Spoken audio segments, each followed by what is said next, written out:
Working my move. Souf Papa, you know what I'm saying? Chat was heading. 912, what are you? Big key shit, chop out. Big key shit. You can't picture me down with a Polaroid. You stuff backwoods in my corduroy. Nigga wanna. What's up, y'all? It's Keish, and you are tuning into another episode of Book Club. So we got my girl Brooklyn, and she is interviewing Souf Papa. Y'all make sure we on the south side, so make sure y'all tune in and keep it locked. We live with another episode of Book Club. I am one of your hosts. I am Brooklyn, and I'm live with my man Souf Papa. What's happening? What's happening? Alright, Souf Papa. Now this name is extraordinary, I might say. Souf Papa. Let me guess, you from the south side. Or, matter of fact, the people want to know, where you from? I'm from Hinesville. I'm from South Georgia, Seaport. Okay. I was born in Jersey though. And it's a lot of military bases out there, right? Mm-hmm. So were you military, your family, just out there? Nah, I was just out there. I was adopted. We moved from Jersey to Georgia. Okay, cool. So now I've been listening to your music. It's such a great project. It's honestly, in my opinion, is one of the most raw things I've heard this week. You know, and I might be late. I don't know when you dropped your project, but this is my first time kind of like tuning into it. And you talk about different things. Talk about your upbringing. I know you have a daughter. Give her a shout out. Kylie, Princess Kylie. Hey, Princess Kylie, Shout out we to love Princess you. Kylie. We out here. Yeah, so she's 4. You know, matter of fact, her birthday is coming up this May. She about to be 5 years old. Wow. You know what I'm saying? So yeah, she's a dog. She's a dog. So being a hip hop artist and being independent and some of the things you choose to talk about in your songs, you know, it's about the women and hoes and all this. How is becoming a dad to a little girl impact your actual choice of words? Reflecting a female. It just really being transparent, lucid. You know what I'm saying? Really letting, and she doesn't listen to my music. Well, you know I hope not. She's what, 4? Yeah, she's so 4. I do. We don't curse around her. Okay, you know awesome. what I'm saying? But it's just really being transparent, translucent, really letting her know, you know, what's out there. Because it's better I let her know than she find out by herself. You know what I'm saying? And for example, like, you know, bitch, hoe, like those are real things. You know what I'm saying? Like, you know what I'm saying? Like a prostitute is known as a hoe. You know what I'm saying? And a bitch is more of a sense of attitude. Because a guy could be a bitch. I've never even heard that. But those are real. Those are real things. You know what I'm saying? So it's like you can have a bitch, you can have a hoe, and because a hoe's all based off who you're sleeping with. Okay. You know what I'm saying? So, you can't sleep with everybody and you're a bitch. Like you sleep with everybody and you're a hoe. You know what I'm saying? How you treat people is bitchy. Okay, Souf Papa just took us to school. You know what I'm saying? I'm just trying to let you know. He the first to do it on the show. So shout out to Souf Papa. He broke down the difference between a hoe and a bitch. Okay. But okay, now back to the music. Now choosing selection.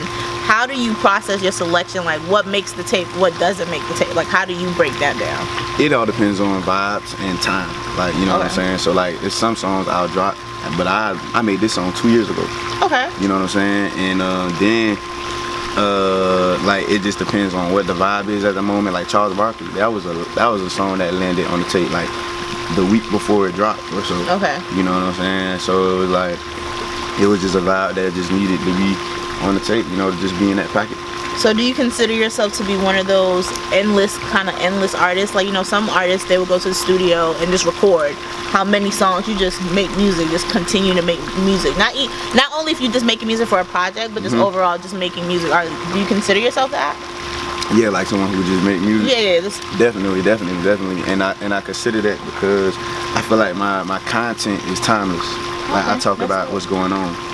You know what I'm saying? Like in my lyrics, I'll talk about like my partner passing. Or just being late on rent or whatnot.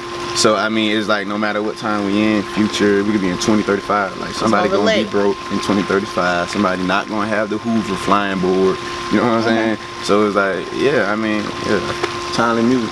So timeless content, guys. He said timeless content, and his content is timeless. So in other words, another question is more so like, what do you label yourself as an artist? Not saying that you need a label, but what do you like? Are you considered like the more conscious rapper, or you consider just feel good rapper? Just tell your story, you're a storyteller. Like, if you could choose something to define you as an artist, what would that be? From blocks to books. You know what I'm saying? That's my brand. Slow it down. From blocks to books. Define that. So from blocks to books is a brand I picked up when I was in college. Shout out to Bethune-Cookman University. You was down there, BCU. Yeah, definitely. Hell Wildcats.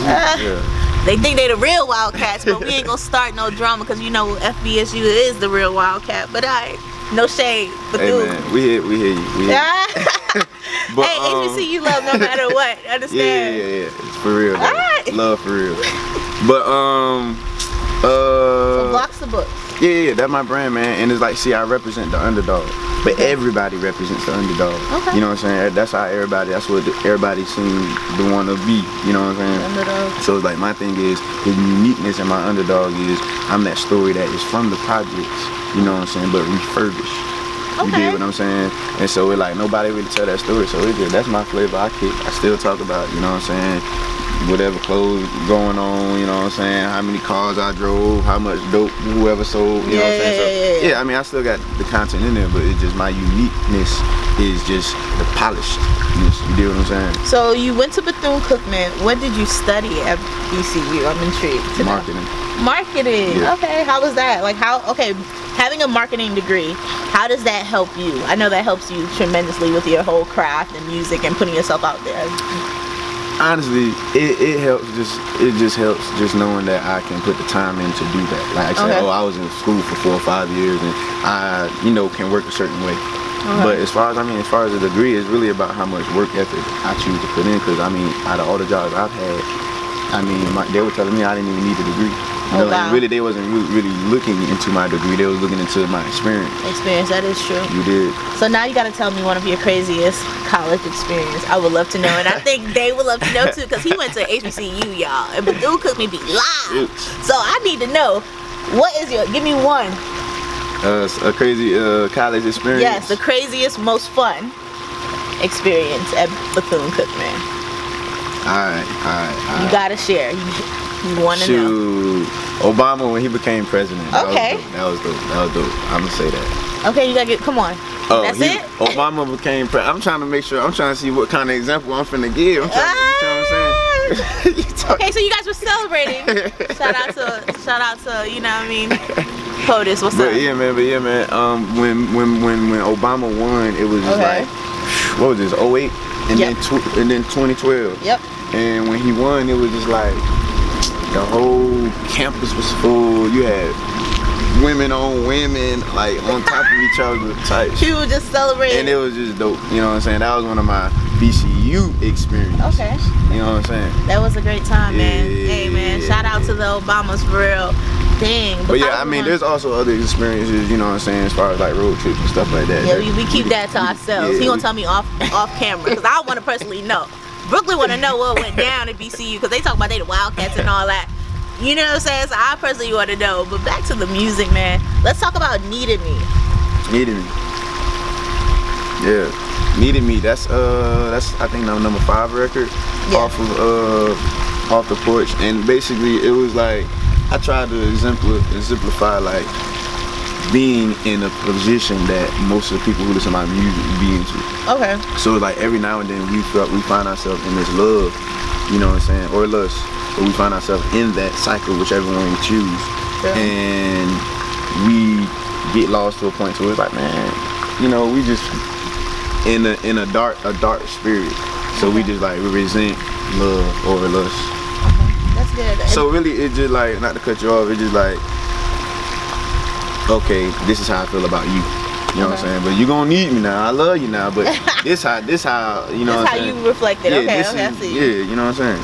So I know I heard your baby girl on a couple songs. Like, how is that? Like, is that motivation for you to hear your daughter on the record and just literally share your daughter a little bit with like your listeners and your fans? That's a big thing as a parent. Yeah, it is, and it's not necessarily. I guess it's motivation, but it's more so inspiration. Okay. Because like when I hear it, the replay value is like endless. Okay. You know what I'm saying? So it's just like it's like, man. Moment of I really like you that. What you just said? Say it again. I just like it. The replay value is endless because it seems fresh every time I hear it. Okay. So I guess it is motivating, but it's just like more so inspiring. Like, I know people gonna be like, oh. It was cute. It was so cute. I was like, oh my god, she sounds so cute. So Off the Porch, where did it come from? Is it something like the name, the title, like what? So really, so what I was doing was really, I'm moving back from college back to home. Okay. So I'm back in Georgia, country Georgia, you know what I'm saying? And so it's just like, I was like, okay, I need to let my people know who I am, starting back from Jersey. Okay. You know what I'm saying? So I just took it there. And so Off the Porch was really, it's a sequel of Souf Papa. Okay. You know what I'm saying? Gotcha. So that's the first one, Off the Porch. Now this is the first one I'm finna keep, you know what I'm saying? This is what y'all finna get. Yeah, if y'all haven't tuned into Off the Porch, it is lit. Mailbox is, it's just Mailbox is #1, and that shit just put me in a different space. It does, because it kind of made me feel like I'm living your story a little bit. So I mean, I don't relate, but I'm listening to it, and I'm like, damn, this shit make me feel like I was there that day. You know what I'm saying? So you're a great storyteller, man. Souf Papa, is anything else you would like to tell the fans about you, man? I mean, shoot, just stay tuned, you know what I'm saying? Where can they find you? They want to know. Souf Papa, you can find me at Souf Papa, Instagram, Twitter. Man, thank y'all for tuning in, man, to Book Club. And hey, we live with Souf Papa, man. Hey, shout out. Hey, man, look. Souf Papa, shout out to the book club. You know what I'm saying? Everything that I condone is quality. Quality, quality.